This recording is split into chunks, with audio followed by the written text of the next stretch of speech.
নাম রয়েছে, সার্ভে হয়েছে, মোবাইলে এসএমএস এসেছে, সাথে আইডি নম্বর। শুধু ছিল সময়ের অপেক্ষা। সেই আশায় দিন গুনছিলেন ধলপল ২ নম্বর গ্রাম পঞ্চায়েতের দ্বিতীয় খণ্ড ছাটরামপুর এলাকার বছর ৮০-র ঊর্ধ্বে নিশিকান্ত দাস। ভেবেছিলেন জীবনের শেষ কয়েকটা দিন কষ্ট করে আর জীর্ণ কুটিরে থাকতে হবে না, কিন্তু ঘোষণা মতো অন্যান্য উপভোক্তাদের অ্যাকাউন্টে টাকা ঢুকলেও ঢোকেনি ৮০ ঊর্ধ্ব নিশিকান্তর। একই এলাকার অন্যান্যরা টাকা তুলে ঘর তৈরি করছেন, কিন্তু ওই বৃদ্ধ হা হুতাশ করছেন। এরপর খোঁজ নিয়ে জানতে পারেন তার আবাসের টাকার প্রথম কিস্তির টাকা কাশিরডাঙ্গা এলাকার নিশিকান্ত রায়ের অ্যাকাউন্টে জমা পড়েছে।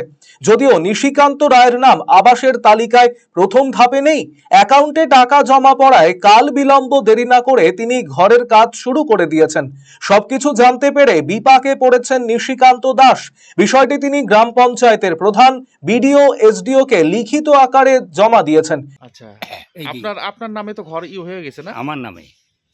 আচ্ছা, মোবাইলে মেসেজও আসছিল?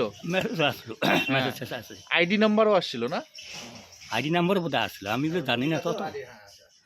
বিষয়টি নিয়ে গ্রাম পঞ্চায়েতের কার্যালয়ে বৈঠক অনুষ্ঠিত হয়েছিল, কিন্তু কোনো সুরাহা হয়নি।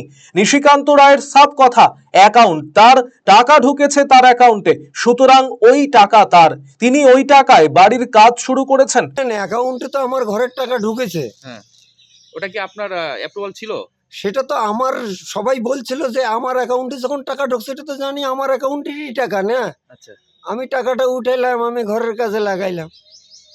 তারপরে এখন আওয়াজ শুনতেছি বলে আর এক নিশিকান্ত দাসের নাকি টাকা আমার অ্যাকাউন্টে কি করে ঢুকলো, সেটা ওরাই জানে, এটা আমার জানার কথা না। অন্যদিকে ৮০ ঊর্ধ্ব ওই বৃদ্ধ প্রশাসনের দ্বারে দ্বারে ঘুরছেন। এত বড় ভুলের দায় কেউ নিতে চাইছেন না।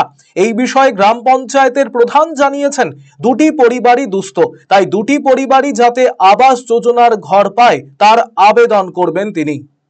এটা আমার সঠিকভাবে জানতে লাগবে, কিভাবে গেল বিষয়টা জানতে লাগবে ভালোভাবে। মানে ভুলটা কোথা থেকে হলো, অঞ্চল থেকে নাকি ভিডিও থেকে? এটা তো যৌথভাবে কাজটা হয়েছে, মানে যৌথভাবে হয়তো ভুলটা হবে। কিন্তু আমরা যেটা খোঁজ করি, যিনি সার্ভে করেছেন তার তরফ থেকে কোনো ভুল নেই, যে মানে তার উনি তো আবার অঞ্চলের কোর্টে বল ঠেলে দিয়েছেন, কি বলবেন? কেন ভুল হবে না? মানে সার্ভে যারা করছে তারা হয়তো হবে, তাদেরই ভুলটা হবে। দীর্ঘ তো প্রায় মাস দেড়েক হতে চললো, এতদিন ধরে আপনারা বিষয়টা নিয়ে কিভাবে দেখছেন? না, এটা তো মাস দেড়েক থেকে হচ্ছে না, মানে 31শে ডিসেম্বর টাকা পাঠিয়েছে সবার 31শে কাছে। ডিসেম্বর, তো তখন 31শে ডিসেম্বরের পর কথাটা আসেনি তো, মানে তার অনেক কয়েকদিন পরে খবরটা আমি শুনি, মানে 2 দিন আগে খবরটা শুনি, তারপরে আমি বিডিও সাহেবকে চিঠি করছি। আচ্ছা, ইতিমধ্যে তো নিশিকান্ত রায় সেই টাকা তুলে ঘর তৈরি করে ফেলেছেন।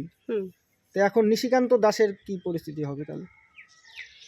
নিশিকান্ত দাসকেও মানে এই বিষয়টা নিয়ে জানানো হয়েছে, উনি যাতে টাকাটা ফেরত দিতে পারে ওনাকে, এই বিষয়ে আলোচনা হয়েছিল আর কি।